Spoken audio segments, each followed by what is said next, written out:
इचलकरंजी शहराचे माजी आमदार सुरेश हळवणकर यांची राज्यपाल कोट्यातून विधान परिषदेवर वर्णी लागणार असल्याची चर्चा सुरू आहे।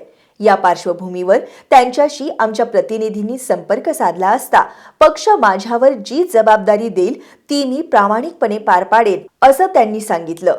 यावेळी त्यांनी स्थानिक स्वराज्य संस्थांच्या निवडणुका भाजप स्वबळावर लढणार असल्याचा पुनरुच्चार केला। मी कोणत्याही पदाची अपेक्षा न करता काम करणारा कार्यकर्ता आहे आणि काही न मागता भारतीय जनता पार्टीने 3 वेळा मला विधानसभेची उमेदवारी दिली। त्यापैकी 2 वेळा मी जिंकलो। प्रदेशाचा मी उपाध्यक्ष आहे, प्रदेशाचा महामंत्री होतो।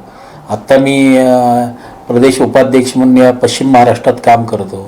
असं असताना पक्षाने आणखीन काय द्यायला पाहिजे? त्यामुळे पक्षाकडे कुठलीही मागणी नाही, पक्ष देईल ती जबाबदारी स्वीकारणं एवढंच काम आहे। इचलकरंजी आणि कोल्हापूर जिल्ह्यामध्ये 10-0 अशा पद्धतीनं मोठे जनसमर्थन महायुतीला मिळालं।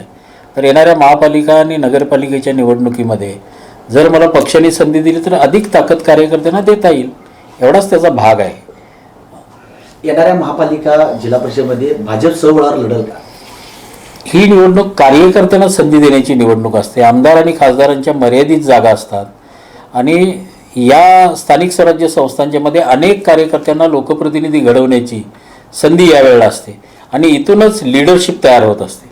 त्यामुळे या निवडणुकीमध्ये सुद्धा भारतीय जनता पार्टी स्वबळावर या निवडणुका लढेल आणि आफ्टर इलेक्शन काही सत्तेसाठी कमी पडल्या तर महायुतीच्या लोकांना घेऊन सत्ता स्थापन करता येईल अशा पद्धतीचा भावना घेऊन आम्ही काम करतो। विधान परिषदेवर जर तुमची वर्णी लागली तर त्या संधीचं सोनं राज्याला मला विधानसभेला संधी मिळाली तर निश्चितपणाने कोल्हापूर जिल्ह्यातल्या कार्यकर्त्यांना बळ मिळेल, संघटनेला ताकद देता येईल आणि संघटनेसाठी अधिक वेळ काम करण्याची संधी मिळेल।